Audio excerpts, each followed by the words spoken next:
bienvenue à toutes et à tous. Nous sommes sur le plateau de TV Finance pour ce troisième volet de notre rubrique. Venez, on va s'expliquer avec nos invités en plateau et en duplex. Et je commence par Marc Toiti. Bonjour Marc. Bonjour Louis-Antoine, comment ça va? Ça va très bien, merci beaucoup d'avoir accepté notre invitation Marc. Vous êtes économiste et essayiste, président du cabinet ACDFI. Vous avez écrit il y a quelques mois, sorti il y a quelques mois Reset 2, Bienvenue dans le monde d'après aux éditions Bookelis. C'est toujours un succès, bravo Marc. Merci beaucoup, merci, c'est gentil. Merci à ceux qui achètent le livre, surtout ça.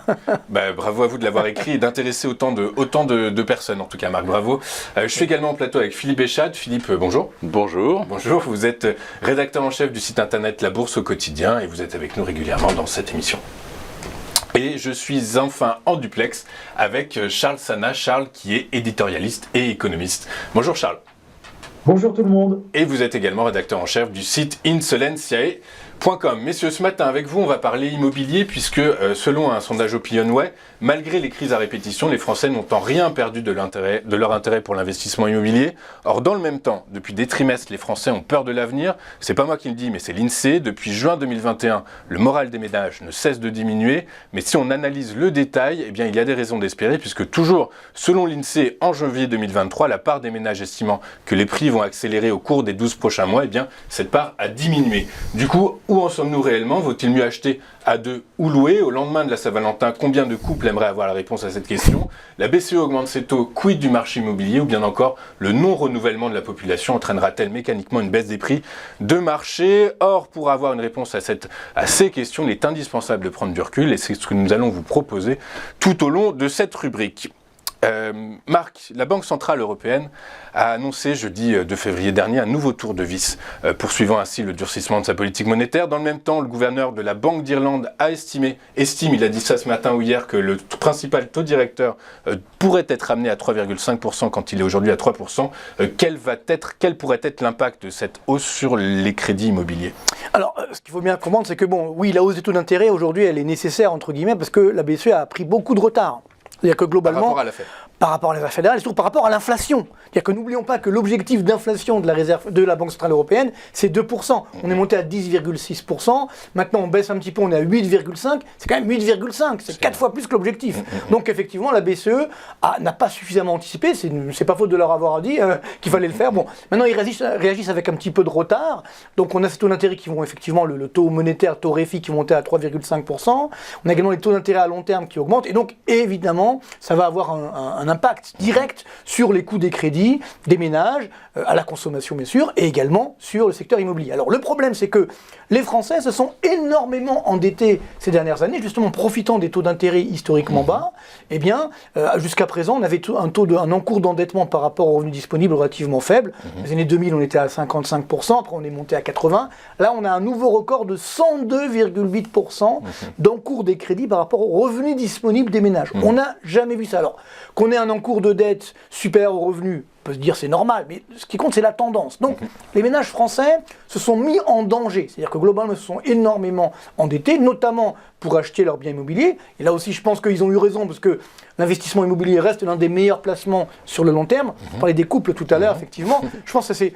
Enfin, moi, en tout cas, c'est ce que je conseille, y compris à mes enfants. C'est-à-dire, il faut commencer le plus vite possible à acheter son bien immobilier. C'est une protection contre les dangers, effectivement, de la vie qui peuvent avoir lieu. On se voit notamment pour les ménages âgés, souvent, s'ils n'ont pas leur logement, s'ils n'ont pas propriétaire de leur logement. Alors là, il y a des grands dangers de tomber dans la pauvreté. Donc, bref, bon, ça c'est à part. Donc, ce qui veut dire, il faut dire, effectivement, c'est bien de s'endetter pour acheter son bien immobilier. Sauf que là, globalement, aujourd'hui, comme les taux d'intérêt sont en train d'augmenter, beaucoup de ménages ne pourront pas accéder à la propriété, sachant que les banques, évidemment, ont un coût du risque qui a beaucoup augmenté, et donc d'elles-mêmes, elles limitent l'octroi de crédit. C'est mécanique, j'ai envie de dire. Et donc, à partir de là, effectivement, l'augmentation des taux d'intérêt va avoir comme impact de réduire effectivement ces crédits et également de faire baisser les prix des logements. Ça repartira à la hausse certainement ensuite, mais là aussi, les prix des logements ont été trop loin par rapport à la réalité économique. Donc, c'est bien de temps en temps de revenir vers un niveau plus logique des prix des logements par rapport à cette réalité économique. On a été un petit peu trop loin, on a l'habitude. C'est bien que ça baisse un peu. Ça permettra à des ménages, notamment primo-accédants, de pouvoir accéder à la propriété. Parce qu'aujourd'hui, les prix sont tellement élevés qu'ils ne peuvent pas, c'est trop cher. Aujourd'hui, effectivement, si les prix baissent, eh bien, ça va resolvabiliser une partie de la demande, et donc l'immobilier pourra repartir ensuite à la hausse. Voilà, pour essayer de synthétiser au plus vite. Charles, très bien, merci Marc. Vous êtes d'accord, Charles, avec cette notion de resolvabilité des ménages à moyen terme? C'est une opinion, c'est une vision que vous avez également? Oui, complètement. Alors pour compléter ce que vient de dire Marc, après sur le marché immobilier, il ne faut pas oublier qu'on est sur un marché qui a de l'inertie. C'est-à-dire que globalement, si on prend l'évolution des taux d'intérêt qu'a évoqué Marc, si vous voulez, d'un côté, on est sur des niveaux de prix très élevés, avec des niveaux d'endettement moyens, comme Marc l'a signalé, qui sont très élevés, avec une dette des ménages qui est très élevée, etc. etc. Donc, si vous voulez, on n'a pas forcément de marge pour aller beaucoup plus haut. Bon. Et au même moment, vous avez une remontée des taux d'intérêt. Et cette remontée des taux d'intérêt, il faut avoir quelques chiffres en tête, qui sont assez simples. Chaque 100 points de base supplémentaires, c'est 8,3% de capacité de remboursement par mois en moins à capacité, à mensualité, si vous voulez, constante. Par exemple, moi je m'étais amusé à faire le calcul avec alors c'est pas du tout une moyenne nationale, c'était pour prendre le couple type qui, à Paris, pouvait encore acheter un bien à 700 000 euros ou 800 000 euros. Donc imaginez un couple, monsieur, madame, gagnant chacun 4 500 euros net par mois, ça fait 9 000 euros pour le couple, capable donc de rembourser 33%, c'est-à-dire 3 000 euros globalement par mois de mensualité de crédit. Il y a 1 an et demi, monsieur et madame cadre sup à Paris qui avaient de très belles situations pouvaient emprunter à 0,95%, on va arrondir à 1, pour 3 000 euros de remboursement mensuel sur 20 ans, ils pouvaient emprunter 655 000 euros, et donc mettons 100 ou 200 000 euros d'apport, et vous tombez sur les prix d'un appartement familial à Paris, aux alentours de 700, 800, 900 000 euros. Donc 655 000 euros, c'était ce qu'ils pouvaient emprunter à 1%. Ce qu'ils peuvent emprunter à 3%, ce n'est plus que 540 000 euros, toujours pour rembourser 3 000 euros par mois. Et à 4% de taux d'intérêt, on est à 495 000 euros. Donc vous voyez, chaque augmentation de 1 point du taux d'intérêt va venir vous réduire votre capacité d'emprunt de 8,3%. Ça veut dire basiquement que si vous tirez un trait, que vous simplifiez un tout petit peu le sujet, vous augmentez pas l'apport, voilà, on reste en linéaire. Ça veut dire que avec une hausse avec des taux qui passent de 1% à 4%, c'est ce à quoi quasiment nous sommes aujourd'hui, vous baissez la capacité d'emprunt des gens environ, si je résume, de 25%, à peu près. Donc, Charles, les frais, etc. Si je suis votre modèle de calcul, et si j'écoute le gouverneur de la Banque centrale d'Irlande qui dit que le taux directeur principal de la BCE pourrait prendre encore 0,5%, l'impact sur les taux longs devrait être aux alentours de 1%, c'est-à-dire que typiquement la capacité d'emprunt des ménages va encore diminuer. Absolument. Et ça veut dire qu'on arrive sur ce seuil de 4%. Alors, vous savez, ce seuil de 4%, il n'est pas complètement délirant. 4%, c'était les taux d'intérêt que nous avions à peu près en 2007, juste avant le démarrage de la crise des subprimes. Vous voyez, 2007, c'est pas le siècle dernier, c'est pas il y a 50 ans, c'est pas à la sortie de la Seconde Guerre mondiale, enfin voilà, c'est hier 2007. Bon. Eh bien, en 2007, nous étions à peu près 4% de taux directeur de la Banque centrale, donc on est en train de se diriger à peu près vers des taux similaires en Europe. À ce moment-là, l'immobilier était 20% moins cher en 2007 avec des taux à 4% qu'aujourd'hui. Donc vous voyez, si on regarde les prix de l'immobilier en base 100 et qu'on se remet, qu'on va voir à quel prix était l'immobilier la dernière fois qu'on était à 4%, ça donne à peu près 20-22% de baisse. Si on regarde la capacité d'emprunt, ça donne plutôt 24-25% de baisse. du pouvoir d'achat.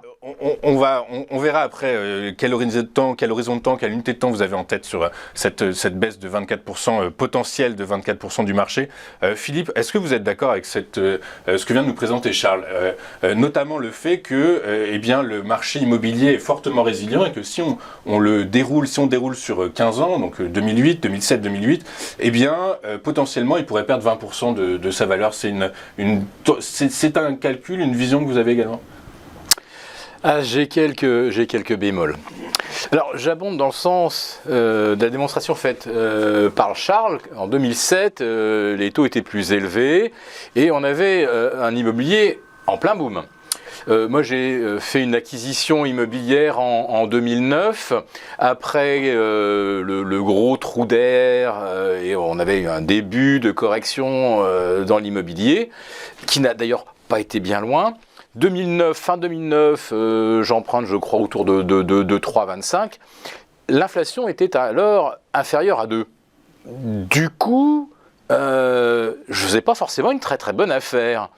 Moi, je me rappelle que le précédent gros boom immobilier, finalement, il avait eu lieu entre 75 et 80, parce que plus on empruntait, plus on voyait ces mensualités s'alléger du fait de l'inflation. Alors c'est vrai qu'à l'époque, il y avait quand même une forme d'indexation des revenus sur l'inflation. Donc en fait, plus on empruntait même cher, plus on voyait diminuer et s'alléger ces mensualités. En 2009, fin 2009, j'emprunte dans des conditions qui sont bien plus mauvaises qu'aujourd'hui, puisqu'aujourd'hui, si je vais aller emprunter à 3, j'ai une inflation qui est à 7, 8. Donc en fait, j'emprunte véritablement à taux négatif. Et puis je veux également faire remarquer que si effectivement c'est plus compliqué pour l'emprunteur qui doit renoncer aujourd'hui à une chambre plus une salle de bain, voire un double séjour, ça c'est tout à fait exact. Il y a également beaucoup de gens qui sont gorgés de cash et qui cherchent à diversifier un petit peu les marchés financiers, les actifs immatériel étant au plus haut historique, le raisonnement d'un BlackRock, d'un Vanguard, etc., ça va être de dire, bon, si je diversifie un petit peu, qu'est-ce que je vais obtenir comme rendement avec l'immobilier ? Bon, on obtient toujours aujourd'hui un rendement qui est supérieur au coût d'emprunt. C'est pas un problème pour BlackRock, ils n'empruntent pas. Donc ils ont le cash. Vous avez plein de family office qui regorgent de cash. Et je dirais que vous avez également beaucoup d'entreprises du CAC, du SBF 120 qui regorgent de cash, puisque on a battu en 2022 les records de rachat de titres. Donc ça veut dire que quand on ne sait plus quoi faire du pognon, on rachète ses propres titres. Donc c'est vrai que les classes moyennes, l'immobilier se ferme. C'est évident, le coût de la mensualité, c'est une réalité physique. Maintenant, j'ai des exemples de plein de pays où l'immobilier s'est littéralement envolé. Un pays que je connais bien pour des raisons familiales, le Canada, des amis en Suède, et je regarde de loin ce qui se passe en Australie, en Nouvelle-Zélande. Les prix de l'immobilier depuis l'an 2000 ont été multipliés par 3. Il est évident que ça devait crever inévitablement, ça devait s'effondrer inévitablement. Mais pour l'instant, c'est même pas encore, ça commence juste. Mais je fais observer que depuis 2000 à 2022, les salaires ne suivent pas depuis très très longtemps et pourtant les prix de l'immobilier continuent de flamber. Alors ça flambe grâce peut-être à un vivier d'acheteurs de plus en plus restreint, j'en suis d'accord, mais ces acheteurs solvables continuent de tirer les marchés vers le haut, et c'est vrai au Canada. Au Canada, la charge de remboursement aujourd'hui, ça représente 40% d'un salaire. C'est juste énormissime. Et pourtant, la bulle continue de gonfler. En France, on n'est pas dans une situation de bulle parce que les banques sont beaucoup plus conservatrices qu'elles ne le sont en Nouvelle-Zélande, Australie, donc tous les pays de culture anglo-saxonne. Donc en France, on a pas de bulle, et deuxièmement, on a une raréfaction du parc d'immobilier vendables, puisqu'avec les normes DPE, on est en train d'exclure donc le G+, bientôt le G en 2025. Donc on restreint fortement le parc, on va dire, qui correspond à des biens qui cochent les bonnes cases. Donc, par exemple, quelqu'un qui veut faire un investissement à but locatif et qui a du cash, il se dit quoi ? Ah bah là, aujourd'hui, on va bientôt avoir 1 200 000 biens qui ne correspondent plus, enfin qui ne sont plus vendables et plus louables en l'état. Donc on est en train de restreindre le parc qui coche les bonnes cases, et c'est la même chose si vous-même vous voulez vous loger, vous vous dites bon alors peut-être que je peux effectivement regarder un petit appartement à Paris sous les toits. Bon d'accord, alors le ticket c'est 700 000 pour 70-75 mètres carrés.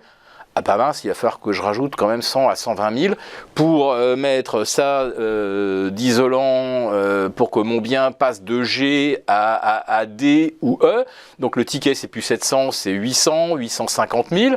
Bah, du coup je vais aller chercher un bien à 800 000 qui lui coche déjà toutes les cases et j'ai plus de travaux à faire. Donc résultat des courses, le parc en France il est on le restreint de façon quasi administrative. Donc je dis que la rareté aujourd'hui fait que je ne vois pas de forte chute de l'immobilier. Et deuxièmement, pour des gens qui ont vraiment du cash ou qui peuvent vraiment emprunter très très facilement, non plus en tant que personne, mais en tant que petite SCI, constituée où vous voulez, là, il n'y a pas de frein et il n'y a aucun problème pour trouver du crédit auprès de la banque. Donc, moi, je vais regarder la chose suivante. Je vais emprunter à 3 dans un environnement d'inflation à 8 ou 9. Franchement, je ne vois pas pourquoi je le ferais pas. Alors, on a bien compris, Philippe, que donc, par la force des choses, je résume, hein, je syncrétise le plus possible. Donc, vous voyez le marché tiré par le haut par des contraintes, notamment, je dirais, environnementales, réglementaro-environnementales, et également par le fait que, bah, eh bien, il y a, malgré le fait que l'économie tire un peu la langue, eh bien, le pouvoir d'achat d'une certaine classe sociale, dès la plus haute, continue. Et c'est celle-là qui fait le marché. Et c'est celle qui fait le marché du luxe, probablement, on verra ça plus tard. Marc, on a bien compris donc que le marché de l'immobilier est tiré par 3 variables. Le pouvoir d'achat, l'attention sur l'offre et la demande et l'effet de levier des conditions de crédit. Du coup, a priori, quand on vous écoute et qu'on analyse chacune de ces variables indépendamment, on comprend qu'elles ne sont pas très bien orientées. Du coup, par la force des choses, est-ce que ça ne viendra pas en soutien, ces variables ne viendront pas en soutien du marché immobilier en 2023 ? Moi, je pense que ce qui est très intéressant, justement, c'est ce taux réel. Parce qu'effectivement, pourquoi donc le taux réel, c'est simple, c'est le taux nominal qu'on paye, moins l'inflation. Pourquoi on fait ce calcul ? Parce qu'on estime qu'effectivement, les salaires, les revenus vont augmenter à l'aune des prix. Donc on se dit finalement, comme nos salaires vont plus augmenter, finalement, voilà, on va payer vraiment ça en termes de taux réel, justement. Mais si les revenus n'augmentent pas à l'aune de l'inflation, là, on est piégé. Donc c'est ça, tout l'enjeu aujourd'hui, c'est la grande différence avec les années 80, où effectivement à l'époque, on avait cette indexation. Je rappelle qu'à l'époque, il y avait une indexation des salaires au prix, et l'inflation montait à 14,5%. Voilà. Et après, on a fait effectivement machine arrière. Bon, après, il y a eu une bulle jusqu'en 91, et après, effectivement, là c'était une vraie bulle, parce qu'il y avait effectivement donc les banques, les marchands de biens, etc., avaient alimenté cette bulle. C'était spéculatif. Ce qui est moins le cas aujourd'hui, il n'y a pas cette bulle spéculative. Moi, le vrai enjeu néanmoins, c'est l'écart entre, effectivement, les revenus et les prix des logements. Alors bien sûr, et c'est ça, moi je pense, d'un point de vue sociétal, le vrai danger. Là, on dépasse même le simple immobilier. L'hyperinflation a duré 15 ans, 17 ans, on peut pas se permettre ça. C'était pas de l'hyperinflation, parce que l'hyperinflation, c'est 1000%. On avait une forte inflation, effectivement, mais les salaires suivaient. Ça a duré 5 ans. 75-80, en 81, période Volcker. Moi j'ai un peu avant 83, parce qu'il y a eu effectivement Mitterrand qui a fait la relance 81, il a fait l'indexation des salaires au prix, et après ça s'est calmé, il a fait la politique de restriction ensuite, et ça s'est effectivement inversé. Mais bon, ce qui compte vraiment aujourd'hui, ça qui est inquiétant, c'est que d'un point de vue sociétal, on a effectivement une partie de la société, justement française aujourd'hui, qui peut s'en sortir, qui peut acheter des biens à des prix complètement exorbitants, qui peut même s'endetter. Et une autre partie de la population qui est malheureusement de plus en plus importante, qui ne peut pas accéder à la propriété. Et ça c'est dangereux parce qu'on a une sorte de société bicéphale qui est en train de se créer. Or, qu'est-ce qui fait la force d'une économie développée, d'ailleurs d'une économie tout court ? c'est sa classe moyenne. Comment on peut dire que nous avons un pays développé? Parce qu'on a une classe moyenne forte, on va dire aisée, qui vit bien, qui n'a pas de problème de fin de mois. Le problème de la France aujourd'hui, c'est que cette classe moyenne est en train de s'appauvrir. Vous voyez, moi j'ai un des cités HLM d'Orly par exemple. Donc c'est dans les années 80, j'étais dans ma cité HLM, mais j'avais l'espoir de m'en sortir. Aujourd'hui, dans une cité HLM, vous avez un taux de chômage des moins de 25 ans de 60%. C'est quoi les perspectives de sortir de ça? Oui, je suis d'accord. Donc, ce qui veut dire qu'à partir de là, qu'est-ce qui fait la force d'un marché, la dynamique d'un marché? C'est qu'effectivement, eh bien, on n'a pas que des biens rares qui se vendent, on a l'ensemble des prix de l'immobilier qui augmentent. Aujourd'hui, c'est le danger, c'est que toute cette classe moyenne, malheureusement, les salaires ne vont pas augmenter à l'aune de l'inflation, donc eux, le taux réel, finalement, ça ne joue pas tellement. Deux, les banques resserrent les conditions de crédit. Ce n'est pas du crédit crunch, ce qu'on appelle du rationnement du crédit, qui est tout à fait rationnel aujourd'hui parce que le coût du risque a augmenté pour les banques. Et après, un effet sur la demande, on va peut-être sur l'offre, qu'on va peut-être évoquer tout à l'heure, c'est le vieillissement de la population, ce qu'on appelle le papy boom. Aujourd'hui, c'est très simple, hein, on a eu les chiffres de la mortalité en France l'année dernière, 673 000 décès. Donc en 2022, c'est pas lié au coronavirus, c'est simplement les enfants du baby boom qui malheureusement aujourd'hui ils quittent ce monde. Donc jusqu'à il y a encore quelques années, on avait 570 000 décès par an en France. Maintenant, on va atteindre 670 000 décès par an en France, au minimum, peut-être même un peu plus. Indépendamment, encore une fois, il n'y a pas de problème Covid, etc. C'est la mortalité normale. C'est plus 1,8 à plus 2% par an, tout simplement par le jeu de la pyramide des âges. Donc ces personnes-là, ils décèdent, qu'est-ce qu'ils font avec leur logement? Ils vont le vendre, donc ça va augmenter l'offre. Donc c'est là où si on regarde l'offre et la demande, effectivement, pour une partie de la population, peut-être les bobos parisiens, etc., trucs comme ça, eux, ça va aller, les prix vont encore monter, mais pour l'essentiel du marché français, quand on voit les prix en Seine-Saint-Denis, par exemple, j'ai rien contre, hein, moi je viens du 9-4, 94, Val-de-Marne, ou autres, des prix qui n'ont aucun sens, qui explosent, ou dans certaines villes de province, etc., où justement, là aussi, il y a eu un effet Corona, où on a acheté à des prix qui n'ont pas de sens. Il faut qu'on revienne vers le bon sens. Et ça équivaut à combien le bon sens? Vous le mesurez? Moi j'ai mesuré, alors je ne suis pas aussi foulant que Charles, je suis entre 10 et 15% de baisse, parce que j'estime qu'effectivement, un peu comme Philippe, justement, je suis entre les deux en fait, où globalement, on ne va pas avoir un crack globalement, puisqu'on a des banques qui vont justement peut-être essayer de limiter les dégâts aussi, et donc on va limiter là aussi la baisse. Mais moi j'ai envie de dire que cette baisse des prix de 10% sera de bon augure pour retrouver un marché plus normal sur l'immobilier. Et une forme de paix sociale. Charles, on a effleuré ce sujet de la démographie en France. Est-ce qu'il y a une corrélation évidente entre la démographie et l'immobilier? Sachant, alors je rajoute, vous nous appelez mortalité, Marc, mais dans le même temps, 2022, c'est l'année où on a vu le nombre le moins important de naissances également depuis des décennies. Oui, mais vous voyez bien que ceux qui meurent tout de suite, ceux qui naissent que maintenant et seront en capacité d'acheter que dans 20 ou 25 ans, ou peut-être même 30 ans. Donc la démographie, ça a à la fois des effets lents et des effets un peu plus rapides. Alors, effet un peu plus rapide quand on parle des décès, effet un peu plus lent quand on parle des naissances, par ce jeu, je vous dis, le bébé qui naît aujourd'hui, il ne peut pas acheter immédiatement. Donc voilà, la démographie, c'est plutôt un effet de long terme ou de moyen terme sur les prix de l'immobilier qui va à l'arrivée faire la demande finale. Encore faut-il que cette demande finale en termes de désir de logement, c'est une chose, en termes de besoin de logement, c'en est une autre, et en termes de solvabilité et de demande solvable et de besoins solvables, c'est encore une troisième chose. Je pense qu'en fait, on est à peu près tous d'accord. Moi, je vais faire un peu une motion de synthèse. Je pense que tout le monde a raison et je ne veux même pas dire que tout le monde a tort. Dire que tout le monde peut avoir raison. Le marché de l'immobilier aujourd'hui, il est dans une situation qui est extrêmement complexe parce que la macroéconomie fait que on ne sait pas exactement de quel côté la pièce va retomber, face, pile, voire même peut-être sur la tranche. Je vous donne un exemple de la pièce retombe sur la tranche et de probabilité plus faible. Imaginez que vous ayez des craintes extrêmement fortes d'explosion de la zone euro sur fond de divergences politiques extrêmement fortes et majeures entre la France et l'Allemagne sur les taux d'endettement, la manière dont on doit monétiser ou pas la dette, etc., etc. J'en passe et des meilleurs.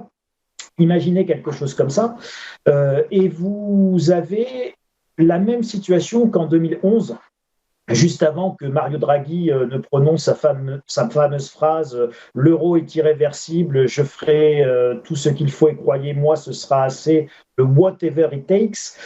C'était un quoi qu'il en coûte, entre guillemets, en 2011 pour mettre fin à la crise de l'euro. C'était intervention massive de la Banque Centrale Européenne. Juste avant ça, les gens se ruaient sur l'immobilier qu'ils achetaient cash. Ils rachetaient des contrats d'assurance vie pour 500, 600, 700 000 euros. Et ils achetaient un appartement à Paris. Moi, à l'époque, je travaillais encore chez BNP Paribas, j'étais à la banque, et je l'ai vu de mes yeux vus, j'ai vu ces centaines de rachats sur des contrats d'assurance vie où les gens allaient chercher le cash et transformer le cash en actif tangible, et en l'occurrence, en bien immobilier, en se disant je préfère avoir un bien immobilier, même surévalué, même trop cher, même tout ce que vous voulez, plutôt que d'avoir du cash en banque.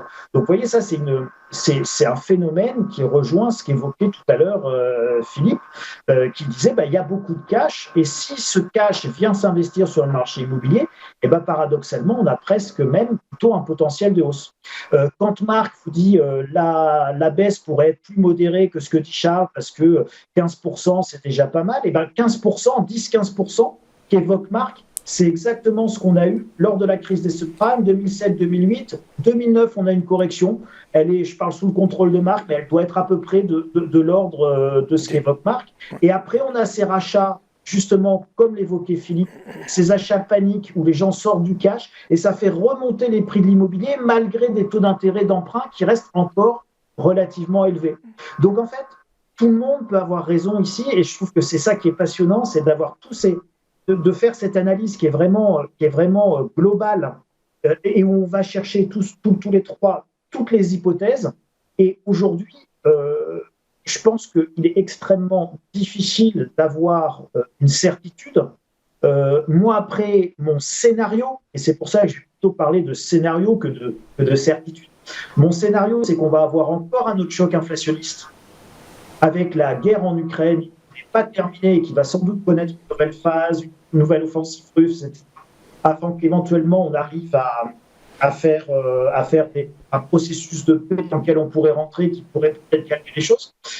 Et donc ce nouveau choc inflationniste va être de nature certainement à faire peut-être remonter encore les taux, à paniquer les gens et à les rendre très attentistes. Et là, je rejoins Marc aussi sur le fait de dire le marché n'est pas fait que par les happy few parisiens qui achètent sur le Champ de Mars, au pied de la Tour Eiffel, des appartements à 35 millions d'euros. L'essentiel du marché, comme le disait Marc, c'est la Seine-Saint-Denis, c'est le Val-de-Marne, c'est le 91, c'est tous ces départements avec des milliers de logements. Et ces milliers de logements, ils ne sont pas achetés par des riches investisseurs anglais, américains ou canadiens. Ce sont des vrais gens, des vraies classes moyennes. Donc, qu'on ait une décorrélation entre certains marchés, moi là, je rejoins pareil Philippe là-dessus. On va avoir un marché de riches qui peut se comporter d'une certaine manière, un marché de classe moyenne qui peut se comporter d'une autre manière, un marché de classe énergétique en fonction de la classe énergétique de l'appartement qui va encore se comporter d'une autre façon.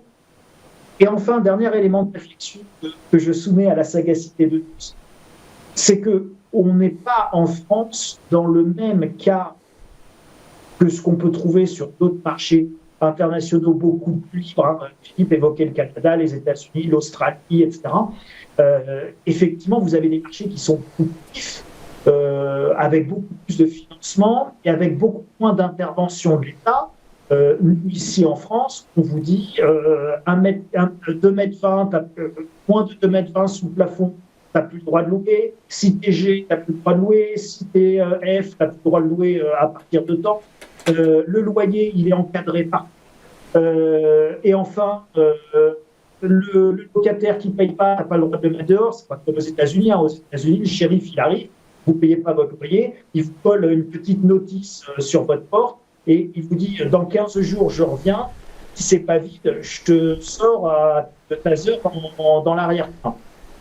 Donc, si vous voulez, le marché immobilier français, il a des rigidités et des complexités que n'ont pas les autres marchés. Et aujourd'hui, moi, je suis un investisseur institutionnel.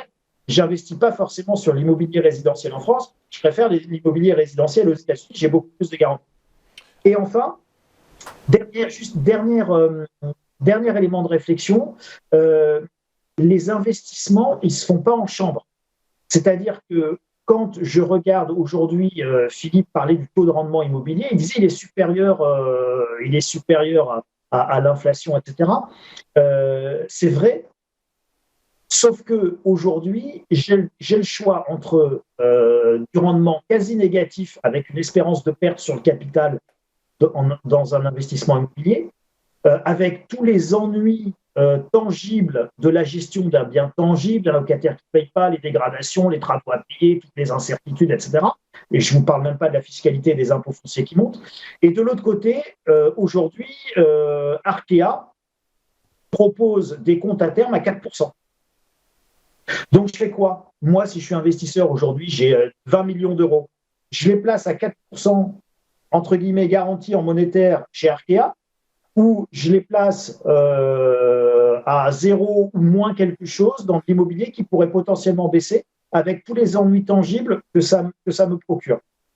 C'est sûr que à vous écouter, effectivement, l'arbitrage va dans le sens d'un placement chez Arkéa. Coucou Arkéa. Du coup, quand même, malgré tout, quand je vous écoute tous les trois, j'en ai deux qui sont, a priori, qui estiment, qui pensent que la probabilité d'une baisse du marché de l'immobilier est plus importante que la hausse. Du coup, inévitablement, le marché de l'immobilier, c'est 18% des emplois, 18% de la valeur ajoutée brute en France, 9% des emplois. Ça va être catastrophique sur le marché de l'immobilier pour l'emploi. On s'attend à ce que ça a une purge phénoménale. Alors, sur l'emploi, il faut ne pas oublier que l'emploi est une variable retardée de l'activité. Ça veut dire d'abord, effectivement, il y a l'activité qui redémarre et après l'emploi redémarre. Donc là, aujourd'hui, on a un emploi qui est dynamique, qui est effectivement lié à la bonne croissance qu'on a pu avoir. Bref, là, aujourd'hui, maintenant, on va rentrer dans la difficulté. C'est-à-dire qu'effectivement, l'emploi, on voit déjà des dégradations. Donc, a fortiori, effectivement, on connaissait le dicton, quand le bâtiment va, tout va, et ainsi de suite. Donc là, après, il faut faire attention sur le neuf. Peut-être qu'il y aura effectivement davantage de construction ou pas. Mais c'est vrai que d'un point de vue économique, bien entendu, on aura un impact sur l'activité globale, et c'est là où on est dans un cercle pernicieux. S'il y a moins d'activité, il y a moins de revenus, donc moins de capacité d'emprunt, etc., plus de déficit, plus de chômage. Donc ça sera évidemment particulièrement difficile. Philippe, oui. Alors, moi, ce que je vois se dessiner, et je pense qu'on est à peu près tous d'accord, c'est cette grande fragmentation, celle contre laquelle M. Draghi s'est dressé en 2012, pour éviter que les taux d'emprunt des pays ne divergent et créent une situation explosive au sein de la zone euro. Donc là, c'était très bien compris, perçu, et ça a été très bien combattu, si j'ose dire. Là, M. Villeroy de Galhau vient de nous dire les taux d'emprunt immobilier à 2,5, c'est fini. Je dirais qu'historiquement, les taux d'emprunt à moins de 2,5, c'était une anomalie historique. Donc on revient dans quelque chose d'à peu près normal. Donc je ne vois pas arriver la catastrophe. Alors, qu'est-ce qu'on observe par exemple aux États-Unis, où l'impact des taux variables est beaucoup plus rapide, c'est-à-dire que l'inertie, c'est peut-être 6 mois aux États-Unis, en France on est au-delà, et bien au-delà de 1 an. Qu'est-ce qu'on observe? Alors, demande de crédit aux États-Unis, avec des taux qui passent d'un seul coup à 6,5 jusqu'à 7 sur l'hypothécaire, on passe donc de 3 à 7, effondrement de 90% des demandes de crédit. Donc on se dit, l'immobilier, là, ça va partir au tapis direct. Combien a-t-on perdu de transactions aux États-Unis, avec 90% de gens qui ne vont plus demander du crédit ou qui savent qu'ils vont se le faire refuser? On a perdu finalement que 15% du nombre de transactions. Ça veut dire quoi? Ça veut dire qu'effectivement, on a une catégorie d'acheteurs qui est ultra solvable, parce que c'est elle qui était sous le robinet des liquidités de la Fed, le fameux effet cantillon, des gens qui ont eu de l'argent gratuit pendant des années et des années, et on leur a encore doublé la mise avec le quoi qu'il en coûte Covid, encore plus de liquidités. Ces gens-là en regorgent. Donc effectivement, il faut un arbitrage relativement logique entre d'un côté des actions avec des flux de revenus réguliers qui était très important en 2021 et 2022. Ça sera un peu moins le cas, à mon avis, en 2023. Ils ont maintenant le monétaire qui peut rapporter, mais ça va être provisoire. C'est-à-dire que les 4 que je vais avoir chez Arkea, ou peut-être les 4,5 que j'aurai demain chez ING. BNP Paribas, il en faut un troisième. Voilà, ou BNP Paribas. Dans 6 mois, les taux rebaissent. Voilà. Dans 6 mois, les taux rebaissent, donc c'est quelque chose de très très provisoire. Alors que quand je fais un investissement immobilier, je calcule mon rendement sur les 10, les 15 ou les 20 prochaines années. Donc, on va avoir, et c'est malheureusement le constat qu'on fait, comme je l'ai cité dans des pays comme le Canada, la Nouvelle-Zélande, Australie, on a une ultra-concentration de la propriété immobilière dans peu de mains. Mais je pense qu'en France... C'est à peu près la même chose, 64% des biens immobiliers sont détenus par... Alors, non mais... Ouais, Marc. Non, juste un truc très rapide, parce que je crois que l'émission va toucher à sa fin, mais il y a quand même un élément important, c'est que effectivement, ces investisseurs qui vont acheter, bien entendu, de l'immobilier, parce qu'ils regorgeaient de cash, il faut bien qu'ils le louent. Or, s'il y a effectivement... je dirais de la casse sociale, notamment en France, ça va arriver, et peut-être même aux États-Unis, parce que le taux de chômage maintenant est extrêmement bas, mais ça va peut-être pas durer non plus éternellement. À ce moment-là, à qui vont-ils louer? Pareil sur l'immobilier de bureau, avec effectivement aujourd'hui tout ce qui est télétravail ou autre, on en a moins besoin. Donc tous ces investisseurs, moi j'en ai vu énormément ces dernières années qui effectivement, comme l'a dit Philippe, encore aujourd'hui ils achètent parce qu'ils savent pas quoi faire de leur cash. L'immobilier, Charles l'a évoqué tout à l'heure, c'est une sécurité, j'achète de l'immobilier. Aux États-Unis, il faut bien le louer. Il faut bien le louer, soit dans le bureau, soit dans le particulier. Or, si effectivement il n'y a pas cette demande qui est là, où les ménages, et là je parle plus pour la France, parce qu'effectivement aux États-Unis c'est un marché à part, ne peuvent pas effectivement louer, ils vont se retrouver avec les biens. Donc il y a des coûts, comme a dit Charles tout à l'heure. En France, il y a une pénurie de logements. Alors, merci Philippe pour cette transition toute parfaite. Vous avez raison Marc, il ne nous reste plus que 5 minutes, à peine 5 minutes du coup. Vraiment, dernière question. Vous avez évoqué le taux de vacances, tous les deux. Messieurs, le taux de vacances n'évolue pas, ni à la hausse, ni à la baisse, quand on le rapporte au nombre de logements existants. Du coup, est-ce qu'on a réellement besoin, Philippe, de nouveaux logements? Non, mais il faut voir que les logements vacants en France, puisque je pensais ça le sujet, les logements vacants en France, on les trouve essentiellement dans des déserts ruraux, loin des bassins d'emploi. Donc effectivement, si du jour au lendemain, on pouvait disposer de la téléportation, à ce moment-là, je peux vous dire que dans le Larzac, la Creuse, la Bretagne centre, loin des spots type Golfe du Morbihan, etc., qui affectionnent, ou la région de Bénodet qui affectionne les Parisiens, si du jour au lendemain, on pouvait se téléporter pour aller travailler tous les matins à la Défense depuis la Bretagne, d'un seul coup, tous ces biens qui sont inoccupés retrouveraient une certaine pertinence. Mais le problème, c'est qu'ils sont situés là où il n'y a pas d'emploi. Le problème, c'est qu'on manque de biens là où il y a des bassins d'emploi. Donc je suis d'accord qu'en France, si on prend globalement le nombre de logements, il y a peut-être 500 000 logements inoccupés, et je crois qu'à Paris, on parle de 65 000 logements inoccupés, mais en réalité... là où on a vraiment besoin de se loger, de s'agrandir si on a des enfants, etc., il y a une vraie pénurie, c'est toujours le problème. Et ça, c'est pas résolu.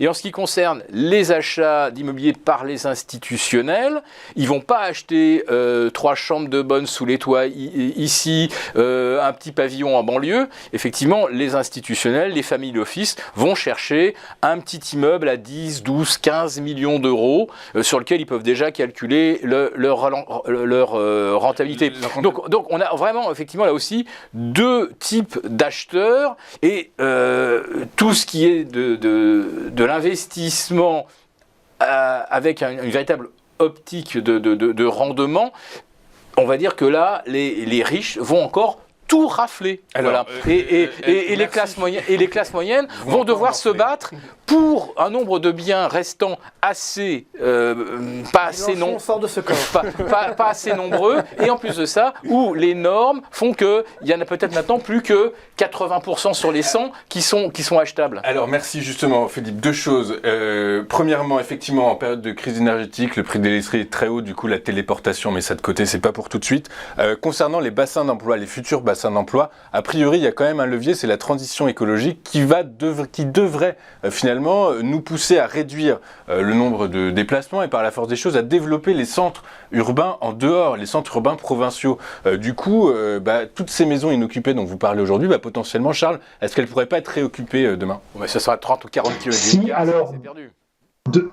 Deux choses. Alors, tout d'abord, pour quantifier et chiffrer un tout petit peu ce que vient de dire Philippe sur la vacance. Alors, la Fondation Abbé Pierre qui, structurellement, couine tous les ans pour dire il manque 500 000 logements, 1 million de logements, 10 millions de logements, 100 millions de logements si on écoutait la Fondation Abbé Pierre. Cette année, la Fondation Abbé Pierre a quand même sorti des chiffres qui sont extrêmement intéressants. Pour une fois, là, je suis vilain. Donc, les vrais logements vacants dans les vraies zones tendues, là où on en a vraiment besoin, comme le disait Philippe. Donc, si on prend les très grandes villes, donc la région parisienne, Lyon, Marseille, les grandes villes de la façade atlantique, etc., on est à 150 000 logements vacants. D'accord ? Donc, c'est-à-dire rien. En gros, le taux de vacances, il est proche de zéro. Et à ces 150 000 logements vacants, la Fondation Abbé Pierre a sorti un autre chiffre passionnant, qui est que vous faites plus que doubler ce taux de vacances de 150 000 en retirant 190 000 logements les G+. Donc les G+, là, aujourd'hui, c'est 190 000 logements en moins. Donc, c'est plus que le nombre de logements vacants en zone tendue, et là aussi, vous les trouvez en zone tendue. Ça veut dire quoi ? Ça veut dire que Philippe a raison quand il parle d'une pénurie de logements, mais là, c'est une crise du logement. C'est-à-dire que ce n'est pas une crise de l'investissement, du placement, c'est une crise du logement, c'est une crise de la location, et c'est l'offre locative qui va effectivement vaciller de manière considérable. Ça, c'est la première chose. Et donc, le gouvernement est en train de nous créer une crise de l'offre locative majeure. Ça a commencé aujourd'hui et ça va s'amplifier dans les mois qui viennent. Pour revenir sur votre question, qui était la transition énergétique. Eh bien évidemment, il n'y a pas plus écologique que le bâtiment qu'on ne construit pas. Donc il ne s'agit même pas de dire il faudrait construire plus. Non, le véritable enjeu écologique aujourd'hui, il est de toute façon de dire comment je fais pour loger des gens sans construire plus.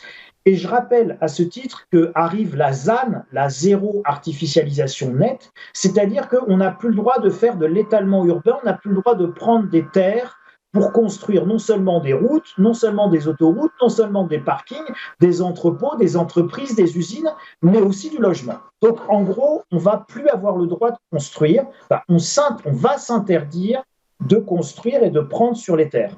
Ça veut dire qu'on va devoir soit densifier les zones actuelles qui deviennent objectivement complètement invivables, soit retrouver un petit peu nos circuits courts. Et nos circuits courts, c'est notre organisation ancestrale de la ferme isolée, du hameau, du village, du bourg, de la petite ville, de la grande ville, de la sous-préfecture et de la préfecture. Et cette organisation ancestrale, elle fonctionnait avec des énergies lentes, c'est-à-dire quand on marchait à pied ou qu'on se déplaçait à cheval. Et donc, si vous voulez rentrer dans un monde où on se déplace beaucoup moins et autrement, avec beaucoup plus ce qu'ils appellent les mobilités douces. Alors, les mobilités douces, ça veut dire pas de mobilité du tout en réalité, si ce n'est à portée de trottinette électrique. Donc, vous vous déplacez beaucoup moins loin. Moi, quand j'entends le pédibus pour les gosses, je rigole, ça s'appelle marcher à pied. Bon, c'était comme ça qu'on allait à l'école quand on était gamin. Donc, vous revenez à une organisation que nous avons déjà largement connue.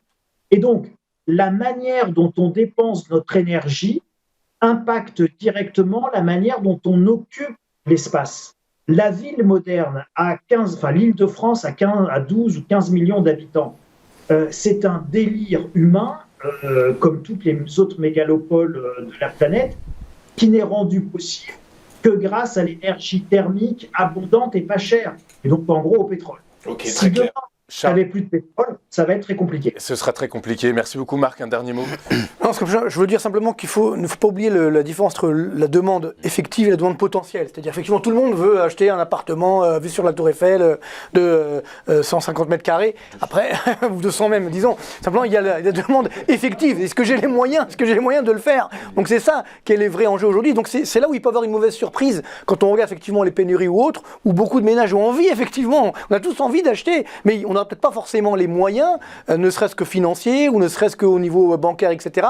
Donc c'est là où il risque d'avoir un petit ajustement sur le secteur effectivement immobilier, ce qui veut dire que moi, je pense encore une fois que c'est pas grave si les prix baissent, ça serait même salutaire. Ça permettra de repartir sur des bases plus saines, ce qui feront qu'à moyen terme, l'immobilier restera un bon placement. Eh ben, écoutez, merci messieurs, ce sera le mot de la fin, l'immobilier restera un bon placement. Merci beaucoup messieurs d'avoir été avec nous dans ce troisième volet de Venez, on va s'expliquer. J'étais avec Marc Toiti, économiste et essayiste, président du cabinet ACDFI, qui a sorti aux éditions Bookelis en septembre dernier Reset 2, Bienvenue dans le monde d'après, qui est un succès sur Amazon. Bravo Marc. Merci. Philippe Béchade était également avec nous. Philippe, rédacteur en chef du site internet La Bourse au quotidien, et Charles Sana en duplex avec nous en direct depuis son grenier. Charles, essayiste et économiste et rédacteur en chef du site internet insolentiae.com. Merci beaucoup d'avoir été avec nous. Je vous souhaite une excellente journée. Je vous donne rendez-vous dans un mois. Très bonne journée sur Téléfinance.